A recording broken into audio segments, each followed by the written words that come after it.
Welcome to the 2025 Florida Fastpitch FHSAA Softball 4A and 5A Final Four preview. All right, we've been digging through, well, everything we could find on the teams heading to Boombah-Soldiers Creek Park down in Longwood. Absolutely. And our whole goal here, to pull out the key stuff, the really important insights, so you're totally up to speed for the games. And looking at what we found, wow, these Final Fours, they're just stacked. Seriously. Yeah, incredible stories everywhere. You've got major star power, eighth graders pitching like veterans. Uh-huh. And then senior sluggers ready to end a game with one swing. The potential for fireworks is, well, it's huge. It's a really cool mix, actually. You know, some teams look like polished powerhouses, just built for this moment. Right, but then you got these other squads, maybe upset-minded, who really battled to get here. They've got nothing to lose. For sure. Every single team earned their spot. Now it's, well, who handles the pressure? Exactly. Okay, so let's unpack it, starting with Class 4A. Let's do it. The sources paint a picture of just pure excitement here. 4 teams, all over 20 wins. Yeah, riding momentum and definitely hungry for more. It's a blend of young stars, veteran bats, pitchers who just don't seem to flinch. So first game up is at 10 a.m. The sources kind of frame this as the headliners versus the heavy hitters. Okay, that's number 1 seed American Heritage against the 4 seed Osceola. Heritage comes in 22-2. And the thing that keeps coming up, they don't rebuild, they just reload. Yeah, they look dominant in that 9-year regional final win over Key West. But what's really wild is how young their key players are. That's what jumped out at me, too. Freshman Adriana Lane hitting .437. That's solid. Very solid. But then the pitching, Yeah. get this, 8th grader Lyric Rodriguez, she has a .92 ERA. 0.92 as an 8th grader. Right, and 89 strikeouts. It's crazy. Mm. And if she falters, freshman Isabella Benton steps in with her own ERA under 1.00. That kind of young pitching depth is, well, it's almost unheard of. It really is. Yeah. Now, Osceola, 23-7. They bring something different.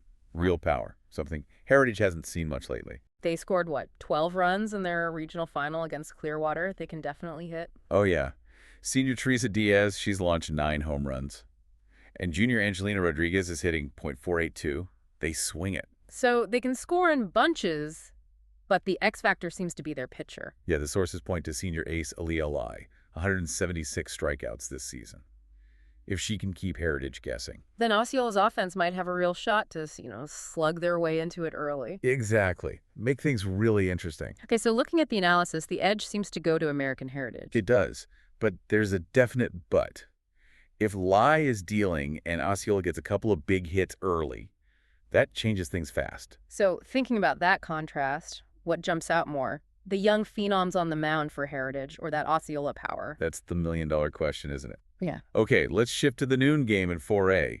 2-seed Gallie versus 3-seed Fort Walton Beach. And this one's tagged Grit Meets Firepower. View Gallie, 23-6. They won a tough regional final, 3-1. Sounds like their game is just clean, disciplined softball. Yeah, senior Gabriela Barrera hitting .460. Junior Ainsley Odell has 27 RBIs. They find ways to manufacture runs. And their pitcher, junior Jordan Stout, a 2.81 ERA. The sources call her steady. And steady can be huge in May, right? Especially with good defense behind. Absolutely. Now, Fort Walton Beach, 21-8. They're called the Brackets Wild Card. Dangerous in a 1-game elimination. Uh-huh. And they've got hitters. Junior Hannah Isham hitting a crazy .505. .505, wow. And then senior Alex Hall, 10 home runs, double digits. That's serious pop. This offense, if they get hot, they could just run away with it. Totally. Their pitcher, Reelin Douglas, she's got 100 strikeouts, a 2.86 ERA. Gives them a chance. But the key is keeping the ball down against Gallie. So the sources see this one as basically a toss-up. Pretty much. Fort Walton Beach has more raw power, definitely more explosive. But Gallie's discipline and balance, that might be the difference in a tight one. It makes you wonder, in the Final Four pressure cooker, which style wins out more often, grit or firepower? That's always the debate. Okay, so if we look ahead, based on these predictions, a potential 4A championship could be American Heritage versus Fort Walton Beach. Which the sources frame as a kind of torch-passing moment. Interesting. Yeah, like the senior power of Fort Walton Beach against this regenerating heritage program with all those young stars. Fort Walton Beach with Hall and Isham, they could definitely jump out early if they get some big hits and Douglas pitches well. They absolutely have a shot. But the thing about Heritage, the sources keep emphasizing their composure. They just don't seem to rattle. They've played tough schedules, been in big spots, and having two young pitchers with sub 1.00 ERAs ready for a title game, that's a huge luxury. Massive. Rodriguez and Benton.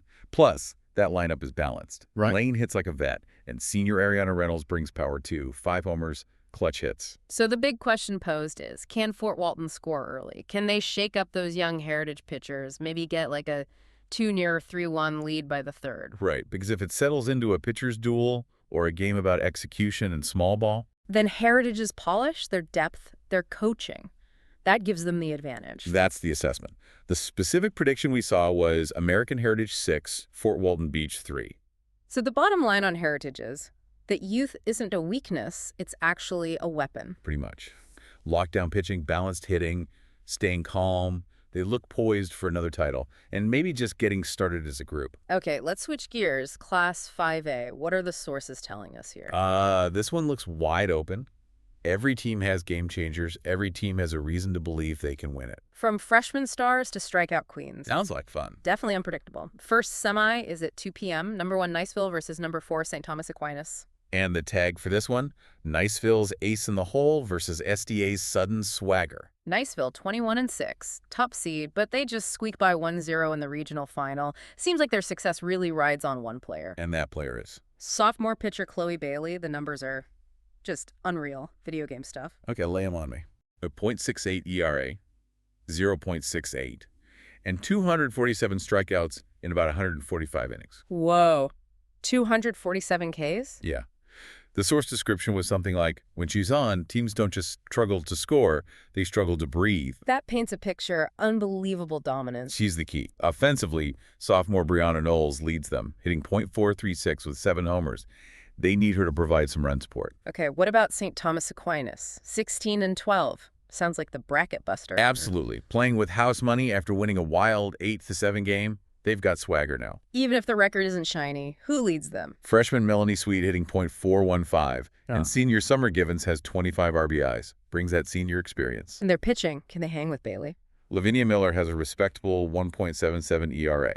Gives them a fighting chance to keep it close. But the analysis says she needs great defense, and frankly, probably needs Bailey to have an off day. So the edge clearly goes to Niceville here, because of Bailey. Yeah, the consensus is her dominance is the ultimate equalizer. It really makes you ask, can one pitcher carry a team like that in the Final Four? Her performance is everything. Makes sense. Okay, second 5A semi, 4 p.m. Number 2, Winter Springs versus number 3, North Fort Myers. And for this one, the advice was simple. Strap in. Could be wild. Ah. All right, Winter Springs 22-8, coming off a solid 9-3 win. The sources peg them as maybe the most balanced team left in 5A. Sounds like it. Sophomore Abigail Hooper hitting .511. .511, goodness. Yeah. And senior Alondra Madalinato brings the power, 7 home runs. They sound dangerous 1-9. And their pitcher, Tiffany Seaman. Solid. 2.36 ERA, 86 Ks. The point made was, with that offense, she doesn't need shutouts. Just keep them in the game. Okay, but then North Fort Myers, 20-7. They might be the most dangerous team. That's what the sources suggest. They won their regional final 12-11, a slugfest that probably terrified some coaches. Their offense is just scary. How scary. Abigail Hines batting .607, yes, .607 with 12 home runs. Okay, that's absurd. Highlight real numbers. Exactly. And Audrey Florenzano, hitting .500. The lineup just does not let up. Wow, 500, just relentless. What about their pitching? Kalia Williams, she can get strikeouts, 134 of them. But her ERA is 3.25. So her performance under pressure is a big question mark. If that North offense gets going early, though. They could just overwhelm opponents. So where does the edge lie here? Narrowly, barely, to Winter Springs. But with a huge disclaimer. If Hines does Hines things, Yep. Hits like crazy. Then all bets are off. Man, whose offense scares you more in that matchup? That's tough. It really is. Okay, so potential 5A championship, if the predictions hold. Niceville versus Winter Springs. The big arm versus big bats showdown. Classic softball dilemma. Can Bailey shut down that potent Winter Springs lineup? The sources say the key for Winter Springs is patience. Work counts, don't chase. Make Bailey throw strikes, then cash in when you get runners on. If they get frustrated, she wins. That's the idea. Because Niceville, they know they might only need a couple of runs. A timely hit from Knowles, maybe someone else. And then just let Bailey go to work. She seems built for these moments. Right. The prediction? Niceville 3, Winter Springs 1. So the overall take on 5A is Despite all the hitting, Chloe Bailey is the difference maker. That's what the sources point to. Mm-hmm. Pitching like a seasoned vet on a mission. That might just be enough to win the whole thing for Niceville. So stepping back from the individual games, what are the big themes we're seeing across both 4A and 5A from these sources? Well, you definitely see that youth versus experience thing playing out, right? Yeah. Especially with Heritage as young arms. Yeah, and that fundamental clash, shut down pitching against lineups that can just explode. Exactly. And underneath it all, just the reminder that, hey, it's tournament softball. Predictions are great, but anything can happen. It's unpredictable. For sure. But these insights, pulled straight from the material we looked at, they give you, the listener, a great framework. Key players, storylines, how these games might unfold. Yeah, it's like a shortcut to understanding the dynamics at play down in Longwood this week. You know who and what to watch for. Definitely. So you're armed with the key players, stats, and storylines now, ready to really follow the action. Okay, so before we wrap this deep dive, here's something for you to think about as you're watching these games. Go for it. Beyond the stats, beyond the predictions we talked about, what's that intangible thing? Is it momentum? Is it one amazing defensive play? Or is it just one team handling that intense Final Four pressure better than the other? What's the real decider when everyone is this talented? That's a great question. Something to definitely keep an eye on.